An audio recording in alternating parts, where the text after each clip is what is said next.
Hey, welcome back to Dad's on a Budget Vinyl. I saw a video a little while ago. G.I. Sanders posted it. He owns several record stores in North Texas, NTX Vinyl. Basically, it was 10 records that I'd love to carry in my store, but I don't because Amazon sucks. And so, the title of this video is How I Buy Vinyl. Going back to GI's video. So here's the idea. An owner of a record store or two or three, independently owned, mom and pop, GI has to go through a distributor to buy his records. There are 4 major distributors in North America that handle, most of that. And he gave several examples that really just kind of blew my mind. I mean, I always kind of knew this, but I didn't really know it. And he gave the example of Amy Winehouse, Back to Black, right? So that's a record that he'd love to carry in his store. It's a great record. We lost Amy way too early, but her few records are all really good, and that's one of her best. He has to buy that record wholesale for about $21.99, almost $22. And I know I'm going to botch these numbers, but I'm going to get them kind of pretty close. The MSRP on that record, the manufacturer's suggested retail price, is $31.99, right? So if he buys it 21, sells it 31, makes a profit. Now I want to pause right there. Profit is the name of the game, right? So whether I own a restaurant or a record store or a bait and tackle shop or whatever, I want to make enough money selling my products to pay my overhead, cover my overhead, my bills, what it costs to keep the lights and the AC on, my payroll, my employees, and then at the end of the quarter or the fiscal year or whatever the case may be, I want to show that I made some money, right? That's the idea, is to make a profit. So to want to make a profit off of a record is not a bad thing. It really kind of has to happen to keep a business afloat, right? So back to that record, wholesale 21, MSRP 31, okay? That record is available on Amazon for $20 and some change, maybe $20.30, $20.29. You and I can buy that record on Amazon. If we're a a Prime member, we get free shipping, and USPS, UPS, and FedEx, I hope you're listening, we can get those records in like 2 days, and we don't even pay for shipping, okay?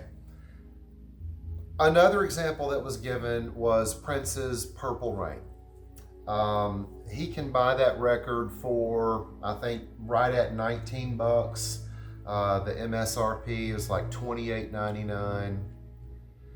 You and I can buy that record on Amazon for $17, and shipping's free if you have a Prime membership. So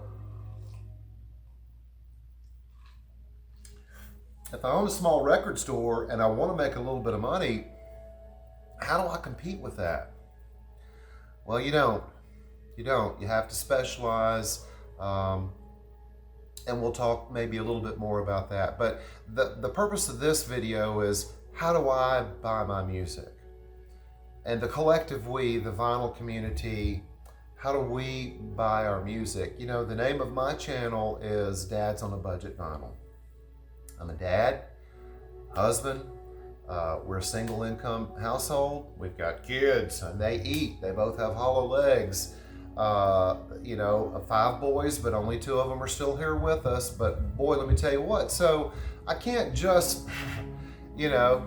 I have to, whenever I think about a piece of music that I want, the very first thing that I do is pull it up on Amazon and see what it is on Amazon. Now, here's where mom and pop records and buying in other ways can kind of even things out a little bit, okay? If I want something new.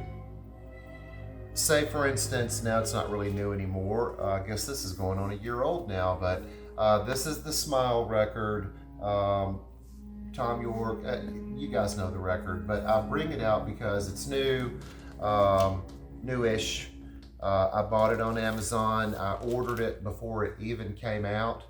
I was locked into the price that I ordered it for, and so I think I put it on hold for like $30, and I think it. Anyway, if it had gone on sale the day that it went on sale for $39, I would have still gotten it for $29 because that's the price that it was when I put it on hold. But something brand new like that, I can get on Amazon usually the day it came out, or not far thereafter, and pay a really, really low price for it. Basically, what it would cost to purchase it and put it in a record store and resell it, mark it up a little bit. How is it possible that Amazon is able to do that? Well, in the case of like a G.I. Sanders, when you own a record store and you're buying through one of those 4 distributors that we talked about, they basically agree on kind of a medium price, and that's what you pay. They're kind of like the middleman. So between the record label, the distributor or the one-stop, and then the purchaser, the record store owner. Amazon purchases directly from the label. They don't have to go through a middleman. They go directly from the label, and they buy tons, especially of new things that they think will sell well. They buy tons of them, and so they get the best price possible, and we get the best price possible. So again, if I'm looking for something new,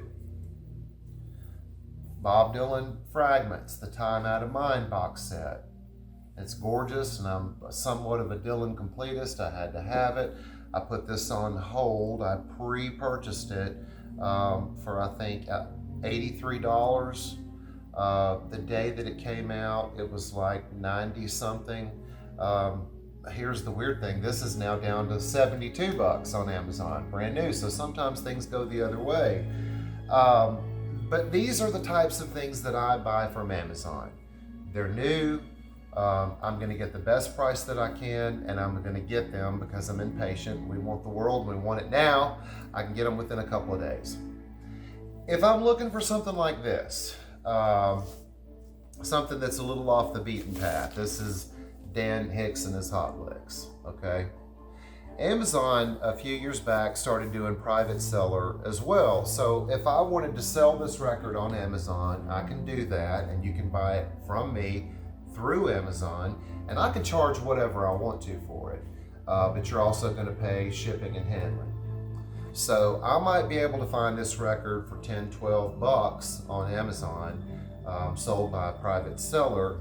I'm not going to find this record on Amazon sold through Amazon because this is an older record that's come and gone, and they're not going to invest in something like this. But a private seller selling this, I can pick it up, great price, right?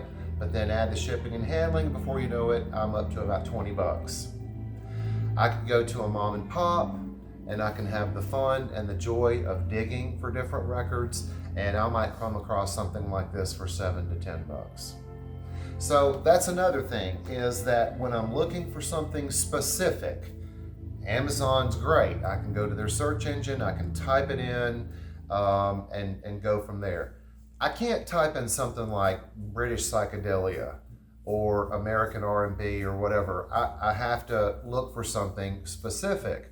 Whereas if I go into a record store, a mom and pop, I might say, okay, I'm going to look at the C's, the D's, and the V's, okay? Or I'm going to look at the soundtracks, or I'm going to look at the jazz, or I'm going to look at the blues, or whatever. But I can go in there and be a little bit more specific about it, or be completely random and just dig through records, see what I find.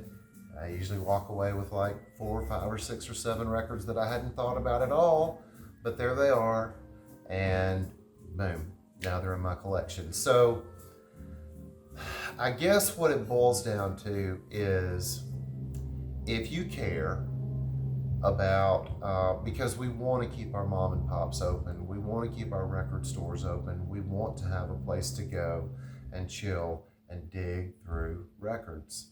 I live in a smallish town in North Alabama. We've got 2 or 3 record stores, but in Huntsville, 30 minutes away, we've got 4 or 5 or 6. So I've got a decent amount of record stores I can go to and dig.